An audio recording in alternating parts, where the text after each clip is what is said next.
Okay.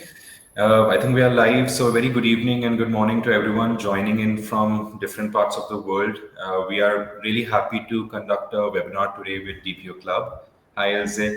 So, we're just starting and we just wanted to start with a quick round of introduction as to who would be the different speakers today and a little bit about the DPO Club as well.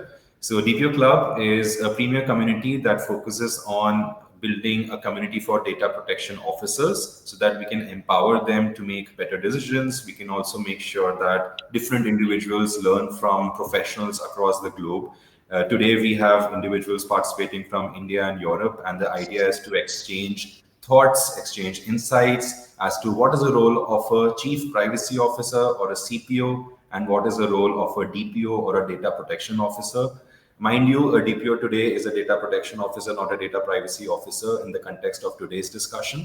But of course, different terminologies, different keywords are used in different designations. And the idea is to help you understand and navigate this landscape as to what role is more suitable for the kind of skill set that you bring onto the table for an organization. Just a disclaimer that the presentation and the discussion points as a part of this webinar are our personal opinions. They are not an independent professional judgment or a professional recommendation. And of course, this is not a legal advice either. So this is simply a conversation between professionals in this industry and just solely for education and reference. So a simple introduction. My name is Krishna and I'm a founder here at 𝗖𝗟𝗨𝗕 Consulting, responsible for managing cybersecurity as well as data privacy programs, as well as the overall execution as an organization. And I'll just pass it around the table, starting with Mayank. Mayank, if you can start with a quick round of introduction, and then we can move forward. Certainly. So my name is 𝗖𝗟𝗨𝗕, guys. Sorry for keep you waiting for a while. And I am working as an associate director as well as the DPO for CPOs Limited. Happy and very excited to be on this webinar today. Thank you, Mayank. Thank you so much. 𝗖𝗟𝗨, I would just pass it to you. If you can start with a quick round of introduction, please. Hi, I'm 𝗖𝗟𝗨𝗕. I'm an attorney at law and partner at data and technology at Dentons in the Netherlands. Thank you so much. Dr. Lalit, I would just pass it over to you now. Thanks, everyone. Thanks, DPO Club. I'm a CPO, not the Chief Privacy Officer, but Chief Product Officer here. But yeah, I want to share my perspectives on CPO versus DPO. Great to be part of this webinar. Perfect. Thank you so much. Thank you so much, everyone. So as you can also see, we have a diverse set of speakers coming in from different regions and their unique perspectives. And the idea is for all the attendees today to probably take away something that helps them decide their journey and how to shape their careers in this domain, which is, as we see, continuously evolving, continuously changing, and challenging as well, because you have to convince a lot of stakeholders to fundamentally change how they do business, or at least look at it from a different perspective. So the agenda today is that we would have a comparison between a CPO and a DPO. We would want to understand the need of a CPO and a DPO, or is it something that someone internally who's looking at a similar responsibility, looking at a similar function can take up as a role. We would focus on the responsibilities, the requirements to become a CPO, DPO, as well as different career trajectories in India as well as Europe. So that's the overall agenda, the overall focus of today's webinar. And I would just, this conversation, of course, is intended to be a dialogue between all the individuals. So feel free to share your inputs as and when the other speaker is done sharing theirs. We would also have a lot of comments on LinkedIn with people having specific questions as well, and we would take those up as and when, if it's relevant to the topic in question, or towards the end where we have a Q&A as well. So who is a CPO versus who is a DPO, right? Else, I would just pass it over to you if you can share your inputs as to what is the difference between a chief privacy officer and a data protection officer, and what exactly are the similarities, if any, that you see in these roles.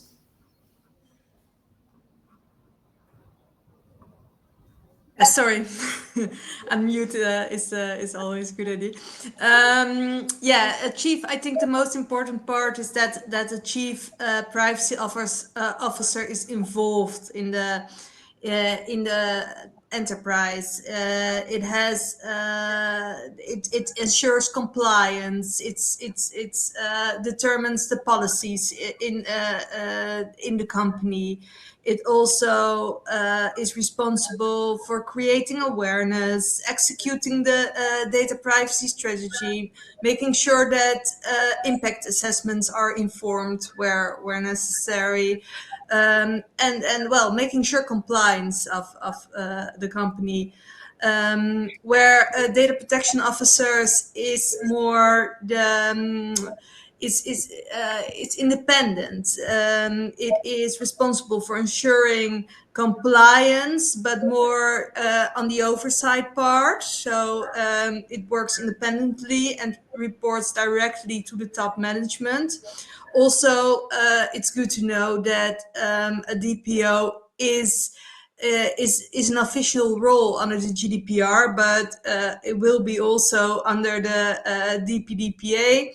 And therefore, at least in the EU, the DPO should be registered and act independently. So, and maybe that's one thing to make sure that DPO can never determine the policies within the group. It cannot tell. It cannot tell whether an impact assessment. It cannot draft an impact assessment. It cannot draft the policies of the companies, as it should remain independent. Right, absolutely. So, in an organization, do you see the necessity of having a chief privacy officer as a role, as well as a data protection officer as a role? Or do you think, or do you feel that the responsibilities of a chief privacy officer is something that a DPO can also take up? Well, it always depends, of course, on the size of the company and the ins and outs. But in general, yes, it's necessary to have a chief privacy officer and a DPO separately, or at least a chief privacy officer, because you need someone who ensures that there are policies in place, who determines what to do when there is a data breach, who well, has the responsibility to ensure compliance within the company. So I think a chief privacy officer is necessary in almost all companies, but especially a data-driven company, where data protection officer is more important, where required, of course, under under the law, but also where to ensure that well, to ensure that everything is in place. So someone independently who checks whether everything is all right, and whether everything has been done within the company, and that can report directly to the management. Absolutely. So I think Dr. Lalit Mayank, if you would like to share your inputs and opinions as well, because you've seen the industry evolve in India as well, with the DPDPA coming in and the discussion around the rules, and how a lot of organizations are frantically trying to find the right set of people who can help them drive this initiative internally Correct. as well. Yeah. So Absolutely. my And yeah, so as rightly put up by LJ, right, that chief privacy officer is someone who is absolutely required from the privacy point of view and data. So someone, for example, is you know who is required to do a day in and a day out job, but data protection officer could be someone who is actually required by the law, right? And the GDPR, it itself says, the section, the article 37 to 39, it says that a DPO is required for the data protection officer for conducting certain requirement, right? If your organization is um, processing certain level of data, sensitive data, so you are required to have a DPO in your organization. So I was just going through an article earlier, and it was mentioning that the CPO is a much older role, right? A CPO, the DPO has come into place after GDPR, right? In 2018, mostly like became popular. But CPO, the first CPO, it was in 1991 in 𝗲𝗄𝗃, the Jennifer Barrett, who was actually appointed as a chief privacy officer. So this concept about the CPO and the chief privacy officer is much more older than the data protection officer. Later on, when these regulation they came up, like in 2018 when the GDPR came up, and they had the requirement of having a clear cut data protection officer's role, then it became more prevalent and popular in how we know in today's world as a DPO, right? And also talking towards the responsibilities, right? When you see the CPO role, it is more towards having the privacy, the normal day-to-day privacy aspects running in the organization in a smooth manner, while the DPO is more towards a regulatory facing role, who is into the communications with the say regulatory bodies, or say when it comes to talking to the data subject, or in a breach, in a data breach situation. At that time the DPO comes into place. When you talk about if they can if they can interchangeably use or not, yes, in some places, and Elze rightly pointed out, it depends on the organization, that how big is it, right? If today my organization is a small organization who actually we do not have the budget, or we do not have that kind of data processing happening in our organization, which requires say a separate CPO and a separate DPO, obviously we can do with one person acting as a DPO and working as a CPO. In my organization, in my previous organization, I was part of the data protection and privacy office, which was more of a privacy office, and we had these local DPOs in different region of the world, because the organization was a multinational organization, and we have multiple requirements coming out from different laws. So we were working in both the capacities at some places where we did not have the independent DPOs. So there was an overlap between the two positions. But then, having said that, the organization, say for example, if it's a big organization and they have a proper structure in place, and the privacy office is such designed, and the data processing activities are such that they need to have someone who can look at the day-to-day activities, or create the privacy strategy, create the privacy program internally, more company facing. And then they also need someone who can communicate with the regulatory authorities and the people. They do not have the bandwidth, so obviously they will have these roles separately identified, and it totally depends upon the structure of the organization, what data they are processing, and how or which jurisdiction they are actually into. We have many jurisdiction which mandatory requires data protection officers to be appointed, but some does not, right? So So I think it depends on these factors.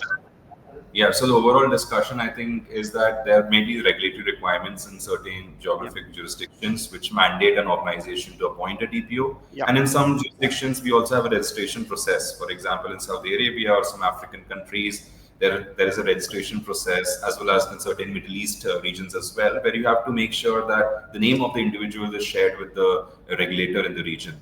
So, Dr. Lalit, in your experience, you come from a technology, a product, and multiple backgrounds, and you've probably interacted a lot with privacy individuals, and they may have influenced the way that you have developed and built your products. So, how important and how necessary do you see conversations changing between you and the chief privacy officer or a DPO, and how has it overall affected the way that we do business? That's a very valid. In my interactions, I think that not taking away the capabilities or the understanding that people need to have on technology. I find most of the data protection officers to be coming with legal backgrounds, coming with strong understanding or alignment to the legal or general counsel organization in wherever they are working. Whereas, yeah, I think chief privacy officers, I mean, while they also work with all the stakeholders, whether legal, IT, and all that, I think their understanding on the implementation, their understanding on the tools is expected to be a little more different. Right? So, if I try to position the product, we typically see some of these capabilities like breach management to be more aligned to the data privacy officer or data protection officer. whereas the chief privacy officer more related to in terms of how do we operationalize the privacy policies, which could be more in terms of, yeah, how do I know where all my data assets that I have, PIA, personal data, what is that I need to do from a consent management perspective. So I think there are those minute differences in the way that they use the tools and the way that they behave within the organization. The alignment of privacy officer is more across the organization. They work with various stakeholders, whereas data protection officer, I think they're more external facing and more compliance driven in tools necessarily. Right. And I think a lot of discussion also is on the requirements on who can be a DPO. Right. No law across the globe specifically calls it out that this is this kind of experience you need, or this is the minimum years of work ex you need. Because I've seen individuals becoming a DPO with 2 years of work ex, and then I've seen individuals who are becoming a DPO with 20 years of work ex. So there's a huge disparity on who is an ideal candidate to become a DPO. I think over time there may be some specifications that come in for certain jurisdictions, but today I think that piece is not clear as to what exactly do you need to become a DPO. Certifications definitely help. There's IPP, there are multiple other certification bodies that are doing a fantastic job in making sure that the awareness is created, at least gives clarity to individuals who are looking to build a career in privacy. Right. And at the same time, we have also discussed a lot about who needs a CPO versus DPO. So, in my understanding, we have seen CPOs more prevalent in the US regions, and then slowly coming into different regions in Europe as well as Middle East as well. Because in Europe, predominantly DPO was a position that was more pushed, and I saw very few CPO roles. But in the US or US headquartered company, I saw a lot of CPO roles coming up for organizations as well.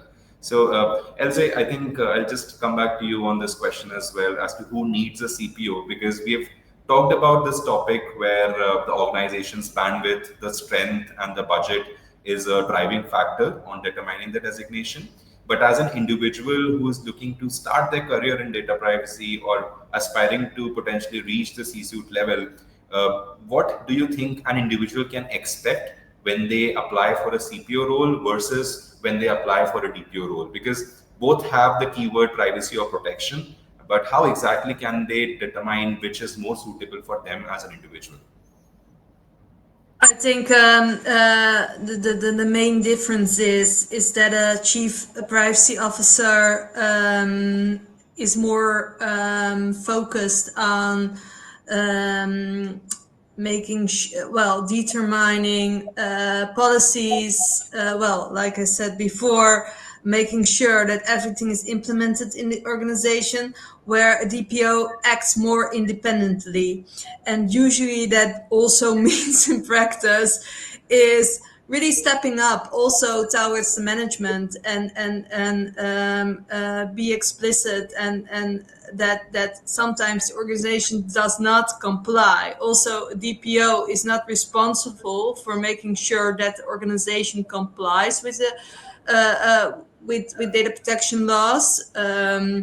Especially in Europe, if you are a registered DPO, you're not allowed to determine policies, to engage in operational aspects of the organization.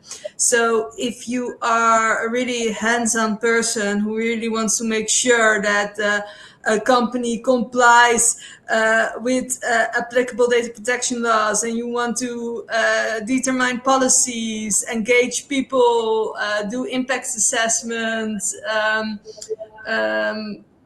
be the person, the spider in the web, then maybe a chief privacy officer is more for you, where a DPO is more of, maybe more like the judge who takes everything in account and see where gaps are, and be the person who gives a second opinion and steps in, provides unwanted advice to the management, and that's more the role of a DPO. And I think a person, sometimes it requires more assertive personality to be a DPO, because you really have to ensure that the management will not required to do operational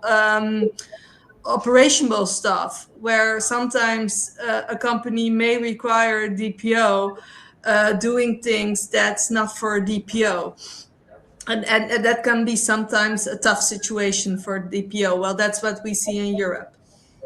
Yeah, I think it's very important that you highlighted that, because fundamentally the governance structure in India for DPOs is very different from what you have described on what the DPO is expected to do in Europe. So, Dr. Lalit, if you want to add on to that point and see how it differs, because the regulation in India does not call out of a DPO being independent per se, but of course it's an understood fact in the world of data privacy that it needs to be an independent position. But how exactly is that independence being followed by organizations, or are they still looking at the rules to come out to make that decision? So, if you would want to add on to that, please. I find the statement from Elisa that DPOs can be doing something unwanted or trying to avoid something unwanted. That's very interesting conversation.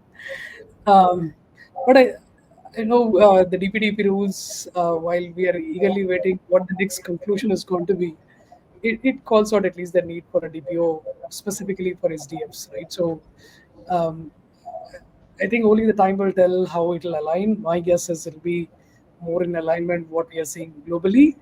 Um, but yeah, I think only the time will tell. When I see um, in the interactions that I'm having with the lot of companies that are looking at exploring products, the DPOs are pretty much acting like the buyers, which is very encouraging. The DPOs are looking at, yeah, what is that the capability that the product brings in, not leaving any options to the CDOs, CIOs, CTOs, CISOs. So that's good for the product companies. But I think only the time will tell how the industry will mature. But I think India will be always unique. India will set some global trends in the days to come. So I think we'll have to watch and see how things will shape up. Um, but I think Absolutely. I'm confident things will shape up better. 100%. I think, Mayank, you're also a DPO, and you see the Yeah. responsibilities that Elsa has described as to the expectation in Europe versus what you would be doing as a DPO in India, right? I think a lot of work also goes into day-to-day operations as well, where you have to support different teams to manage certain aspects. So, how do you see that role changing from a geographic jurisdiction perspective, and what do you think will mature in the future, and how can this process be more optimized, or because I also want to touch slightly upon the topic as to who the reporting of a DPO or a CPO should be. And I'm sure there would be differences from what Elze would say and what happens in India. So, Mayank, just want to hear your opinions on that. Yeah, yeah. And so, see, point is that the DPO role, while in the DPDPA, it is not specified that it is what are the requirements specifically, right? And it is just a passing reference that any company who are the SDF or the significant data fiduciaries may need to appoint a DPO.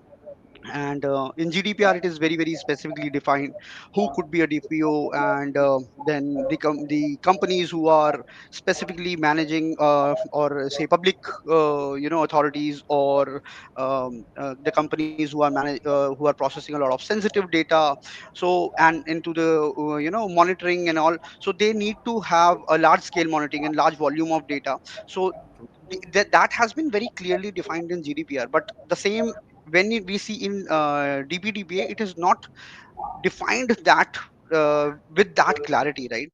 So, but having said that, I agree with Lalit somehow that overall, in a nutshell, the position should be same. And the because when you see the privacy word or privacy regulation, the nitty-gritties and the nuances differs, right? Maybe the amount of days to respond to a DSR, or say the hours to respond to a breach notification differ, but the basic baseline or a structure remains the same. The principle remains the same. All the frameworks or the principles requires the purpose limitation to be there, collection limitation, etc., etc. So the basic requirement of the law is not changing. Hence, the role which a DPO needs to perform cannot also alter that much basis the jurisdiction. That is my point on that.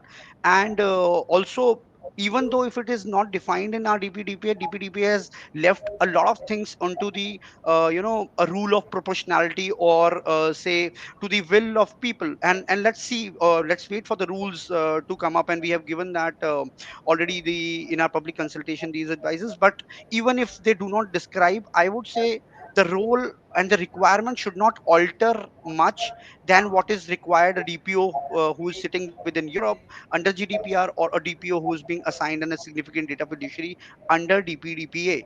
And also, to your initial question which you were asking about how how different it could be, the CPO, or the role between the DPO and the CPO. The major line of difference between a CPO and a DPO is someone wants to take that route, that where the person wants to go, in which field he wants to become, a DPO or a CPO.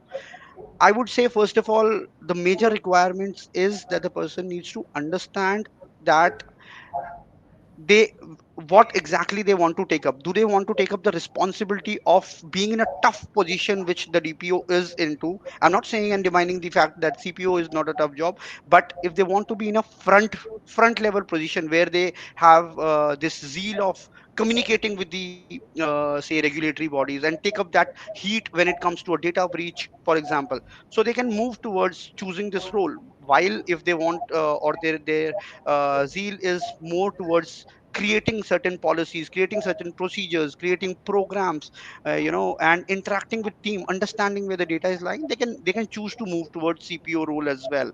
So yeah, that's my take on that, DPO versus CPO thing. So I think from a regulatory perspective, the DPO is the first point of contact in case of any discussions with the supervisory authority or the regulator. And the CPO, I mean, the DPO has to work for the people or the data subjects or the data principals, and the CPO also has to work for the business. So the CPO cannot just write a privacy policy that the DPO dictates, because then fundamentally the business might not accept it. So you have to find a way where it balances the rights and risks of the data subjects, and at the same time the business continues to move forward. There might be minor tweaks or changes in processes that you would have to do in order to actually comply to the requirement. But then again, very similar to how a CISO functions, supporting the business objectives, the CPO also functions in a very, very similar way. So having said that, 𝗖𝗟𝗨, what is your opinion on a CISO becoming a DPO of an organization? Do you think it is okay? Do you feel that this should not be the case? And in some cases, we also see DPOs reporting to CISOs. What kind of conflict of interest do you see in those scenarios? Well, under European law, and I go back to Europe. Sorry for that. But under European, under the GDPR, it would be hard for DPO to be the also be the security officer, because it has a lot in common. If you're setting security policy, if you're setting standard for security policies, and you determining how data is secured, like CISO is a bit broader than only data protection. It sets the security of all information in the companies and all the IT systems, and not only personal data, where the chief privacy officer would be involved with only data protection, and then broader, because it's not only to security but also to all other aspects of data protection.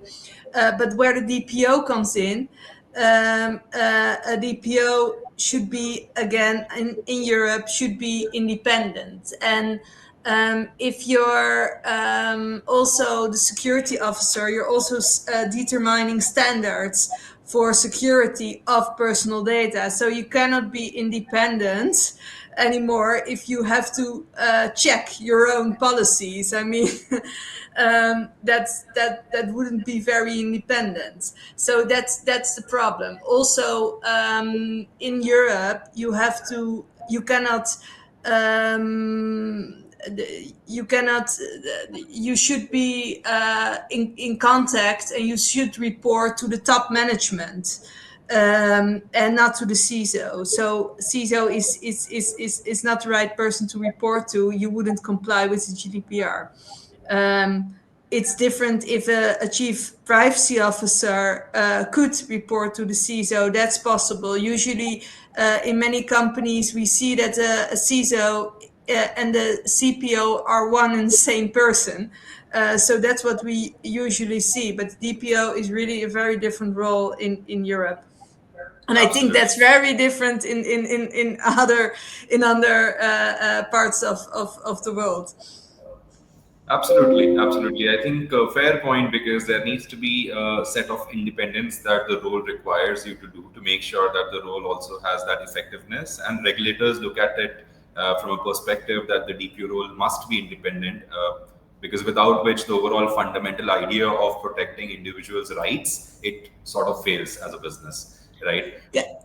Can I add, because I love the picture here. It's the regulation and the DPO that defends the company from all the regulation.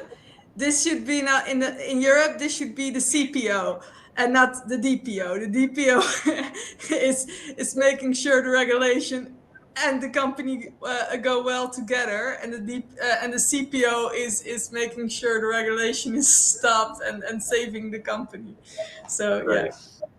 Right, right. Fair point. I think different jurisdictions, different understanding of the designations as well, and it's an important concept to understand, because the nature of today's businesses are global in nature, right? They work with every country. There are multiple designations. There could be a global DPO, there could be local DPO or regional DPOs, multiple governance structures that we have seen as well. So, Dr. Lalit, I had a question for you. It's also from one of the attendees, Mr. Sudhir. Pleasure to look at your comment. The question is that, have you seen any CPO roles in India? He has seen some roles around a CDO, a Chief Data Officer. But have you seen or have you interacted with a lot of Chief Privacy Officers in India today? I No, I do not recollect specifically, but I know there are conversations in some of the large organizations, but mostly the CDOs, CIOs are playing those roles. That's right. Rightfully so, right? Rightfully so, because I think a lot of things from a act perspective are yet to fall in place. So, Right. even to that extent, CISO playing to an extent a DPO role in the current context before everything gets in place is okay, because Yeah. why unnecessarily burn cash of the company? So um, I think things will emerge. So yeah, I've not seen specifically organizations having CPO. Most of those CIOs, CDOs are playing those roles. Yes, I think my observation is also pretty similar. I've not interacted with CPO so far in India, but globally, yes, there are CPO roles that are prevalent in the industry. In India, we see a lot of CDO roles that are coming up, as rightly pointed out by Mr. Sudeep. CDO is becoming a norm today, working on top of or directly with the CIOs. And at the same time, I think my fellow founder Akash is a CPO in Saro, so I think we are one of the first companies that are trying to push that narrative. But there's also another question, which is around how are the roles defined? Is it through cadence and trial or through legal and regulatory compliance? So, Mayank, if you can share your opinion on how Yeah, the DPO role is defined versus how a CPO role is defined, because the yeah. conversations that we've had so far, there's a lot of push on it. It depends on the regulatory requirement and what the organization can do. But is it more towards leaning more towards legal regulatory compliance, or is it leaning more towards a cadence and a trial methodology? Yeah, and see, before that, I'll tell you, this is $1 million question, and you also understand we are in a lot of common groups where this question constantly arrives that who can be a DPO, who will be the good fit for a DPO? Will it be from the legal team? Will it be from the infosec team? Will it be from the data office, for example? Right, the right question is there, like CDOs, the role is there. So why it is coming in is because none of the regulations have actually defined the professional or the educational qualification for that role, right? So definitely there has to be different interpretation about the requirement or the qualification of the role. Now, also towards the initial question that you were asking about the CISO becoming a CPO, I have my take on that, is that and Lalit rightly pointed out that it depends, and CISO can always be a CPO or a DPO, if you want, in an organization. So does the legal, say, the chief legal officer, or the general counsels. We have seen a lot of general counsels becoming DPO. But we need to understand the point that we also need to see the independence first of all, and also the DPO role is actually someone who is not within the organization, who sitting within the organization and only taking actions for the organization. DPO role is also a counterpart or also an advocate of the data subject to whom the company is catering to, right? So suppose a CISO brings in tomorrow a remote working app, right, who actually wants to uh, always keep the camera of a remote worker on, and wants to see for a company need, and for definitely, or for security reason, they do not want someone to click pictures, etc. But then a CISO will definitely push for it. But as a DPO, will you ever allow for it? So if the person is same, there could be a definite conflict that uh, should it be allowed or not. And rather, there's a case in Belgium, right? The Belgian DPA authority also penalized a company who has kept their DPO as the CRO, right? Their chief risk officer was a DPO, and there was a clear cut conflict. So while appointing to, and even though the regulations are not clear about it, the company should understand if there are any possible conflicts between the role.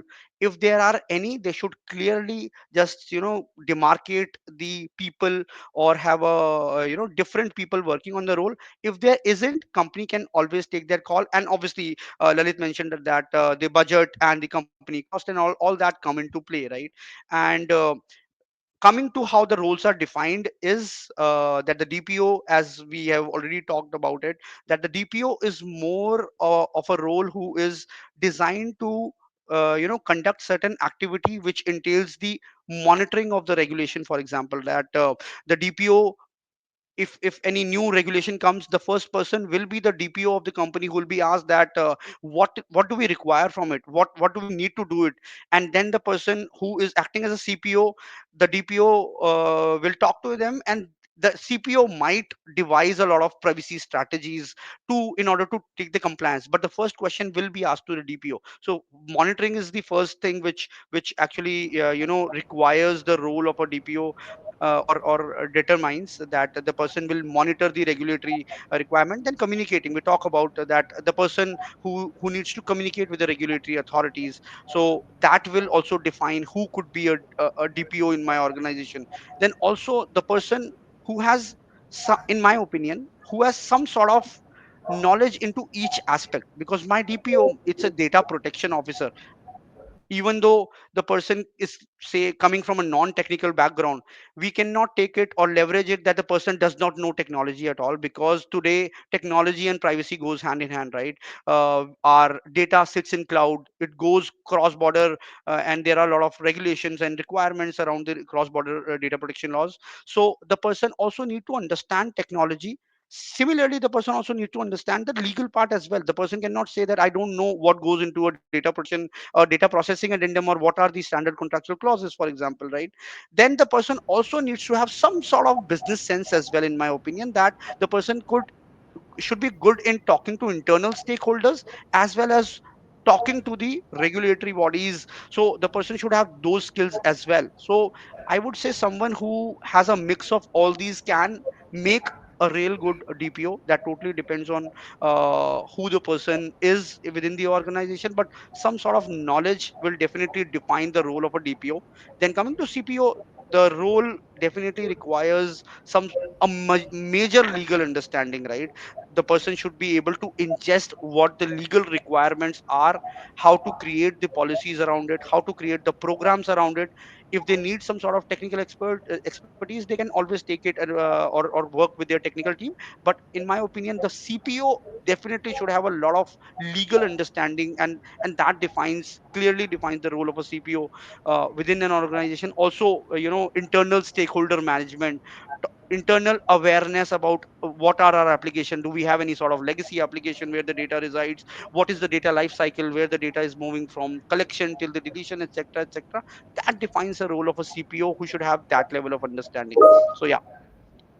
Yeah, I think there is fairly a disparity in how these roles are looked at in Europe and India, because I think our idea is a bit different. The reason being how the regulation in India is structured versus how it is structured in Europe from a GDPR perspective. So we see some disparity there, and at the same time, it becomes a tad bit challenging for global organizations that have regional specific DPOs, or areas where they're working where a registration or a physical presence is also required. Right. In most cases, we see a virtual DPO service being rendered either by a law firm or a consulting firm, but then those requirements would not be able to meet by most organizations because of a registration or a physical presence requirement. There's also a comment in the chat by Mr. Sudeep that the DPO role is more aligned towards general counsel in Europe. However, in India, it is more dependent on how Data Protection Board will be closely working with the CERT in case of data breaches. So regulators, of course, have to work together. We see the CERT board in India working with the Data Protection Board of India in the future. That's how ideally they should work together. And at the same time, we also have a small slide which talks about what is the industry trend today in case of hiring individuals for different levels. We see entry-level individuals with 3 to 5 years of work ex joining a privacy vertical or a function. We see individuals with also 1 or 2 years of experience becoming DPOs in some organizations, which are either short on a budget for a DPO or probably want to give the new talent more rewarding or a more challenging role. And then of course mid-level is 5 to 8 years and senior is 8+ years. That's what we are seeing today. In the future, I think privacy now being one of the industries where the numbers are still pretty low, because if I look at a CISO role, or if I look at a CTO or a CIO or a product officer role, I would see these numbers to potentially be double, right? Because that's the kind of responsibility that is being transferred onto those individuals. And fairly similar for a DPO as well. This is the industry trend that we see today, specifically in the Asia Pacific region, as well as in some European countries. We see this trend to be fairly prevalent. Some certifications that we also have here, some of the famous ones from IIPP, the CIPP, US, and of course for different regions there are different CIPP certifications. We have a CIPM, FIP. So I think a lot of certifications are always there in the market. We see a lot of them being prevalent as well. And I think certifications are fairly important, but it's more important to understand what you are essentially doing. If you're a data protection officer, data is something that you derive out of a process or an application. So understanding a business process plus the application that supports that business process is equally important. So Dr. Lalit, I think you would have interacted with a lot of these individuals with these certifications, and you might have also seen some of the organizations asking for a ISO 27001 certification from you as an org, or maybe a SOC 2 Type 2 if there is a SaaS offering. So how relevant do you feel is a certification for a CPO? And do you think in today's world, without certifications, an individual can potentially aim to take up a position or a role like this? I think I believe in this concept of practice, theory, practice, right? I mean, people can start as practice theory, but practice is something that worked for me. So I think we're all learning through this changes and the importance that is growing around data privacy. So obviously, the theory that comes through these certifications will lay those foundations. Specifically, when we are interacting with our customers, we are seeing some of these requirements coming out, even as an OEM, right? We are not the organization that is actually doing that implementation. We are more on the provider or the ISVs, but yeah, this is a requirement, which means obviously the customers are seeing a value in it. So we are asking our product managers, we are asking our pre-sales to go get these certifications. And I definitely see a value in it.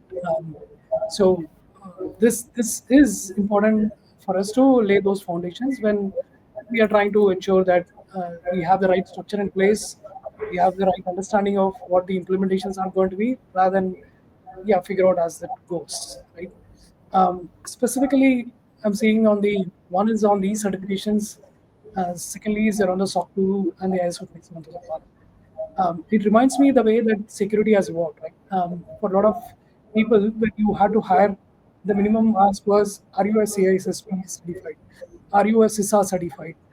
Right? It laid that foundation for the hiring process to happen. It laid that foundation saying that, I don't have to doubt on the basic minimum understanding of what these things are, and same is the case in the privacy. So, Yeah. uh, I vouch the need on this. No, I think that's a very fair point on if there are no requirements that specify who can be a DPO, or there is no professional educational qualification that the law mandates. How do you even find DPOs?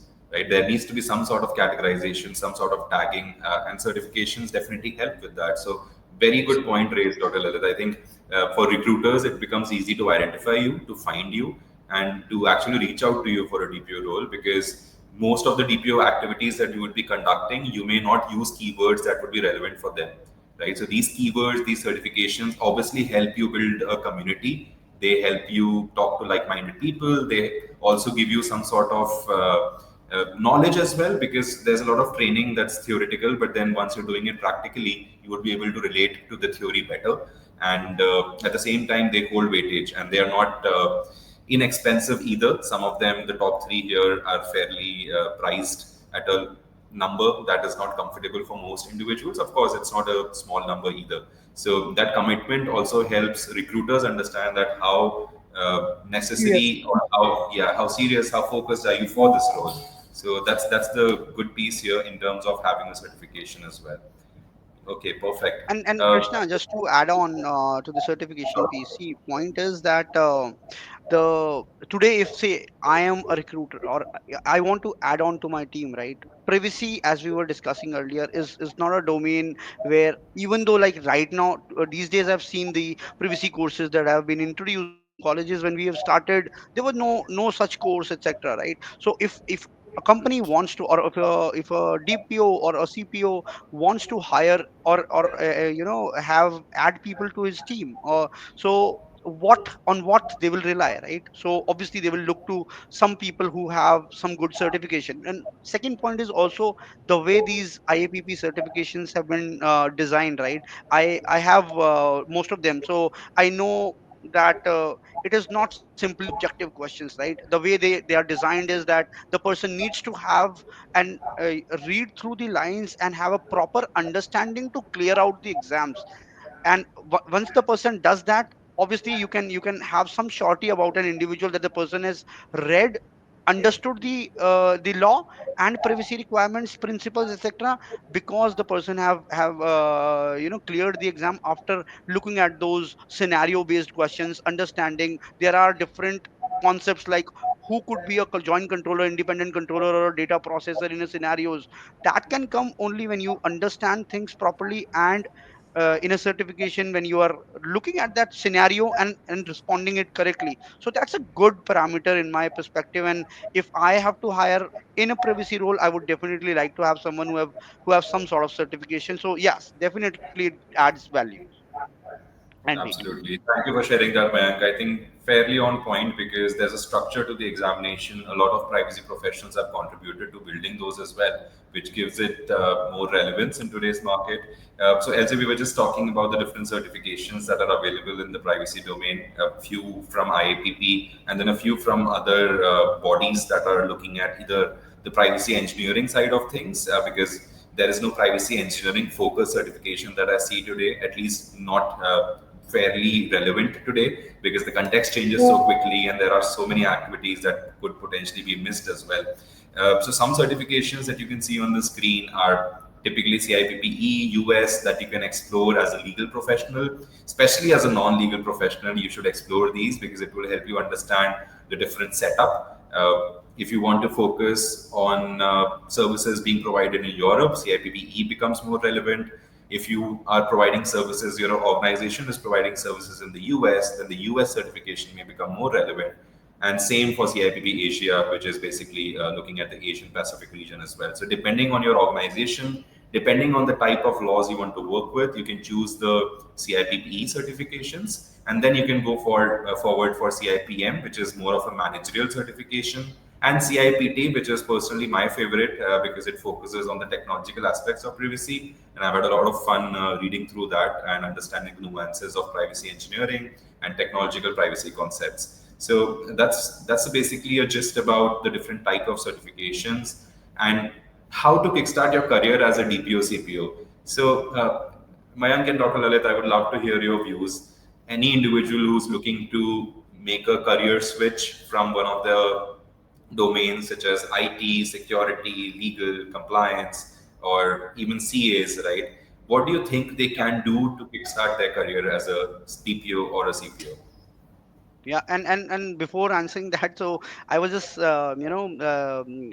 reminding myself that when I actually saw this topic of doing a CPO versus DPO from DPO Club, so I have been into a lot of webinars, but this is actually the need of the hour, where we should have a lot of webinars on this, because this gives a really good flavor. And the other day when I posted on the LinkedIn about a job recruitment on in my organization, right, the next day I saw 400 messages in my inbox who wanted to come into this field. So this is how popular this field is becoming. And I would congratulate first of all DPO Club to organize a webinar on such an important topic, which is the need of the hour. And then how they can start their career is, for sure, firstly I would say the person should have some love towards this concept, uh, which is called as data privacy. I've seen a lot of people, my colleagues in my previous organization and my network as well, who actually suffers from what do we call as privacy paradox, right? Where they are actually into this field, but then on the other hand, they are giving their data, like for some few bunnies and points and all. So we should first of all have that love and understanding of the privacy, respect of data privacy as a concept. First of all, once we have that, we can look towards starting from if you have a privacy team within your organization already, you can talk to them. They have a concept of these privacy champions, right, or say privacy stewards. You can try becoming one and start gaining knowledge about the concept, because in most of the organization they might not have the IJP for privacy team, or privacy team is generally a small team where you cannot have the direct entry, for example. Or if you're a fresher or an intern, you might not have those certifications yet to show your caliber, right? So if you are in an organization who has a privacy team, you can try becoming a data privacy champion, then slowly and gradually understanding the nuances and the concept. On the in parallel, you can also attain a certification. We were just speaking about it. It will give you a good knowledge first of all, and then also certify you that you have that basic level of understanding in your regarding the privacy field, right? Also, what you can do is that you can uh, reach out to, or discuss and sit within your internal or the DPOs and all, whoever are in your organization, to discuss on what are your thoughts and how you want to get involved into this domain. And yeah, I would say these are the some important points where you can start your career for the privacy in the privacy domain. It's a niche domain, and definitely it is the booming one.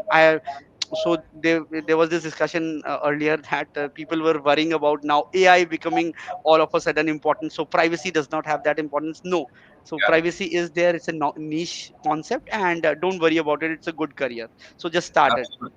I think I've seen the number of AI governance professionals increase tenfold in the last quarter. I Yeah, didn't know many of those individuals, but today I think a lot of people are getting and building that knowledge domain as well. correct. Dr. Lalit, you have seen this shift. I mean, product management naturally as a concept is one of the hottest topics, one of the hottest jobs in India today.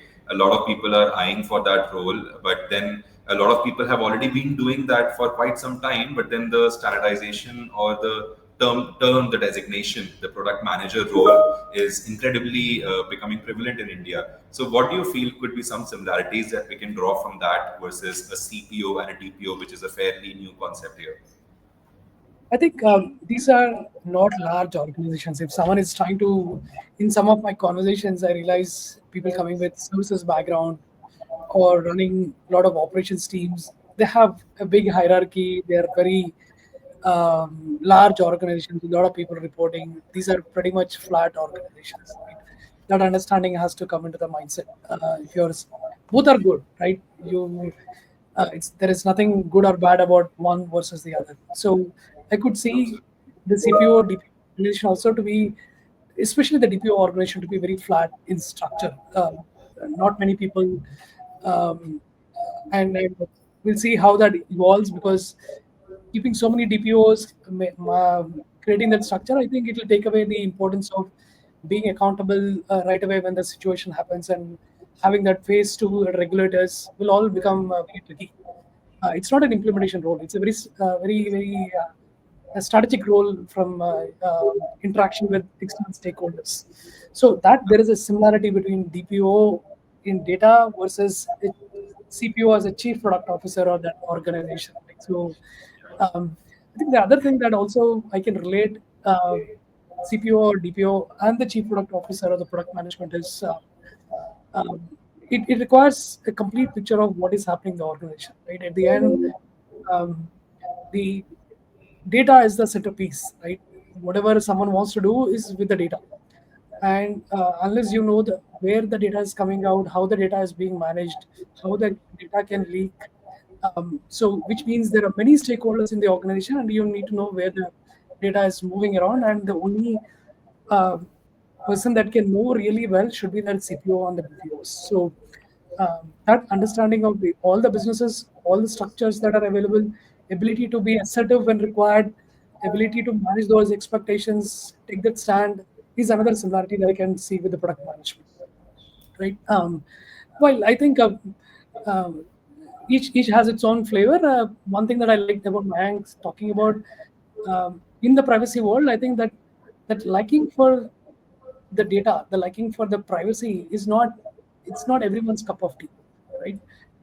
So unless you have that passion, unless you see I want to be in this subject, just doing it like another job doesn't work well for the organization or for that individual.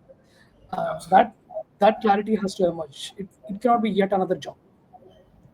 Absolutely. I think there's a lot of responsibility on the weight of a DPO or a CPO, very similar to any C-suite individual or anyone who is responsible for directing the strategy of the organization.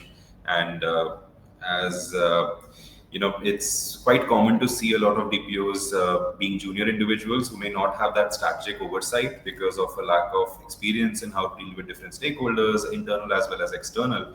But if you find someone like that, make sure that you hire them and you train them to develop into a candidate who can potentially lead your organization's privacy for the future. So, with that, I think we're right on time as well. And I would like to thank all the attendees for joining us today, sharing their questions as well. I think we've addressed most of the comments, most of the questions that came up on the LinkedIn chat. And I would like to thank the both of you and 𝗖𝗟𝗨 as well. I know that she's been facing some technical issue. But thank you so much, Dr. Lal. Thank you so much, Mayank, for coming in today. It was lovely to hear from you, lovely to hear your perspectives on privacy. And with that, I would wish you a great week and a great weekend. Thank you so much for your time again. Always a pleasure. Bye. Thanks, Krishna. Thanks, Thank DPO you. Club. Take care. Thank you, everyone. Bye bye. Bye.